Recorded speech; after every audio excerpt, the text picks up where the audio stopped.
Ora, este videozinho vai falar das técnicas de discriminação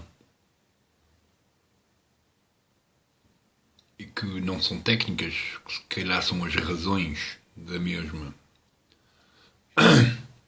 Houve um videozinho que eu fiz ainda hoje que se chama-se Uma Xenofobia Racionalizada e que fala um bocadinho sobre as possíveis razões de haver uma discriminação de um grupo qualquer. Pronto, é só isso.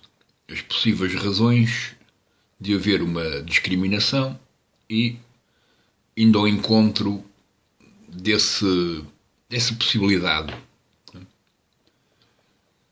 Ora,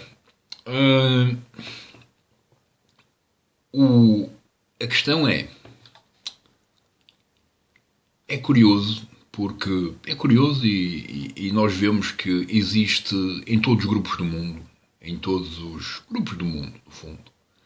Cada vez mais a sociedade divide-se em grupos de conteúdos, e como eu disse num vídeo qualquer, daqueles vários que eu disse, que eu falei, que eu fiz, é que pronto, os grupos às vezes juntam-se entre si e depois consideram-se de tal modo únicos que consideram os outros inimigos, porque têm opiniões diferentes, perspectivas diferentes, interpretações diferentes sobre o mesmo conteúdo,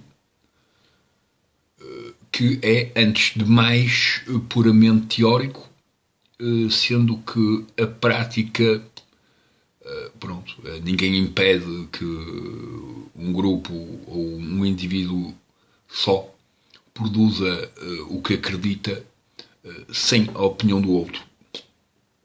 Portanto, mas a partir do momento que aquilo que produz é para a comunidade inteira, ou para a maioria, convém que haja uma conversação e uma discussão racionalizada sobre a abordagem, porque no fundo tem a ver com abordagens.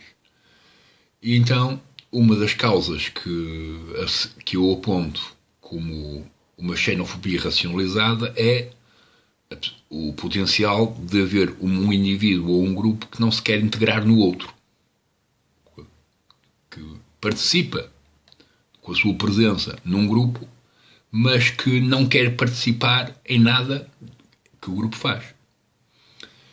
E pensando bem nesta problemática, repara-se que todos os grupos do mundo fazem isso, discriminam o próximo, principalmente quando ele não se quer integrar no grupo.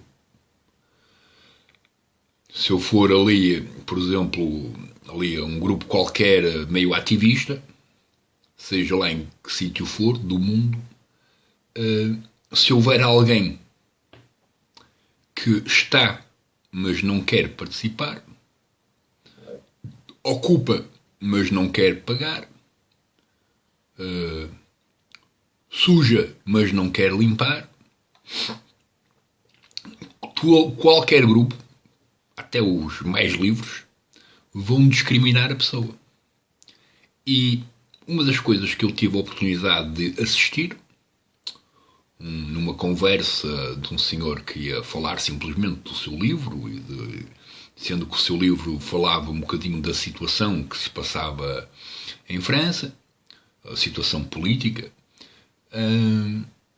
e automaticamente social, é que apareceu uma pessoa que já tinha um historial, digamos assim, de participação em eventos que eram anti os valores que estavam naquele grupo, em que estava ali a ouvir uma pessoa que tinha uma perspectiva mais anarquista de como é que as coisas deveriam ser resolvidas ou não, nesta noção de que o anarquismo quer, antes de tudo, que os mais fracos, digamos assim, a comunidade mais pobre não sofra com as consequências e com as idiotices que a classe que tenha, digamos assim, prioridades de decisão faz. Faz pensando só em si e não pensando nos outros. É aí que os anarquistas têm necessidade de intervenção. E nesta noção, lá o homenzinho, apareceu esse homenzinho e de repente houve alguém que se lembrou: olha, tu não participaste aí naquele evento ali do lado dos gajos que são completamente inversos a nós. Pronto, é assim, tu não és bem-vindo aqui e pronto, e o melhor é ir-te embora. Pronto. E é um grupo que aceita tudo, menos esta noção de haver alguém que participa de uma forma, pronto, que não sendo uma forma má na sua participação, tem um elo de ligação com algo que contradiz tudo aquilo que o grupo acredita.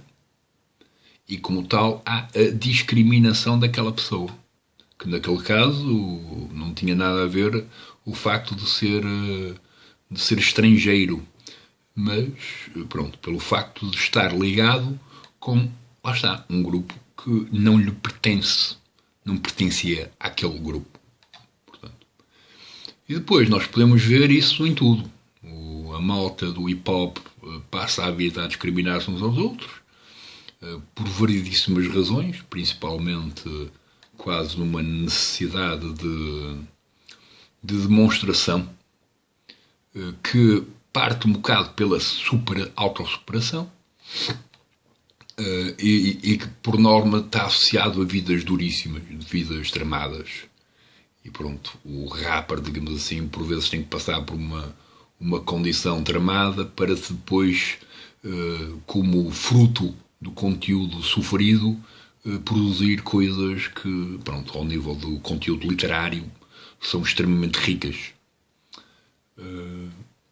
E que, pronto, qualquer um pode ouvir o hip-hop, a maior parte do hip-hop que existe pelo mundo fora, até o nacional, aqui em português, e outros mais, e muitos deles têm conteúdo interessantíssimo.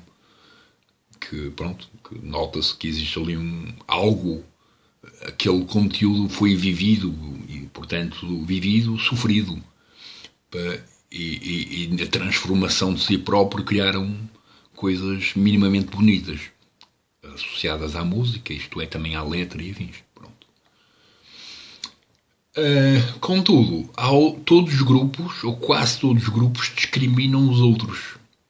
Ora, por questões puramente visuais, porque o outro não usa a mesma roupa que nós, ora porque o outro gosta de um tipo de música, um tipo de texto, ou um tipo de coisa que não é igual àquele que a malta gosta, e, portanto, é uma constante discriminação do próximo. Portanto, nesta noção de que para combater a discriminação teríamos que criar um exercício mental em cada um que fosse capaz de viver em paz via a demonstração de quem o contradiz. Portanto, até, por exemplo, assim, coisas mais radicais, neste sentido vamos considerar o fascismo e o anarquismo, ou até o fascismo e o comunismo, porque pronto, o anarquismo desliga-se da necessidade de dominar, mas dentro de dois que querem dominar, que é o comunismo e o fascismo, pronto, o comunista vai discriminar o fascista e o fascista vai discriminar o comunista. Seja ele de cor for, de nacionalidade for, idade for, tanto faz. E agora, era o conteúdo, portanto, o exercício interessante eram o fascista e o comunista conseguirem viver em paz, sem se atacarem mutuamente, e na condição de liberdade de expressão. Pois, o que está aqui em causa, como problema, é a abordagem. A abordagem que qualquer grupo vai ter para os outros. Pronto. E então, aí, lá está, precisa da tal relação de partilha de informação para que seja possível se encontrar pontos comuns e ou pontos que são minimamente aceitáveis para os outros para atingir qualquer objetivo que seria comum. pronto, quiçá o único ponto comum entre o comunismo e o fascismo é que ambos querem a dominação dos outros, nada mais. Pronto. De resto, pronto, pouco ou nada existe de comum. Contudo, lá está, é esta questão da discriminação, que muitas vezes está associada, ou quase sempre está associada, à negação de participação, para ser corrigida, espera uma cedência de ambas as partes, para que seja possível caminhar juntos. Isto depois faz lembrar um bocadinho tudo o que é uma relação amorosa, seja ela de qual for, seja entre homens, entre mulheres, ou seja entre homens e mulheres, ou seja entre bichinhos, etc. Tanto faz. É que, principalmente, pronto, entre pessoas, não é, que conseguem racionalizar as suas próprias emoções e etc., de serem capazes de viverem juntos sem se atacarem mutuamente. E, portanto, tem que haver cedências mais ou menos constantes de um para os outros para que a coisa consiga correr bem. Caso contrário, pronto, em princípio, nunca haverá nenhuma relação que seja duradoura, porque cada um declara-se melhor que o outro e, como tal, pronto, naturalmente, até nós podemos ver que no Médio Oriente, durante séculos,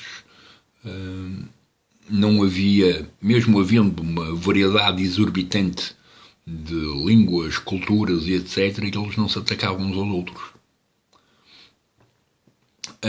A partir do momento que houve um único que se declarou melhor que os outros, desde então até agora andam em guerra. Tendo em conta que, pronto, as guerras não resolvem nenhum problema e o problema estaria simplesmente na abordagem para atingir o fim e não propriamente em mais nada. E não na necessidade de deitar o outro abaixo e afins, pronto. E, portanto, este é o tal vídeo e o tal monólogo que vai falar das razões, vai-se chamar assim, razões da discriminação. Que no fundo vai ter um encontro do tal monólogo ou videozinho chamado Uma Xenofobia Racionalizada. Pronto, é isto.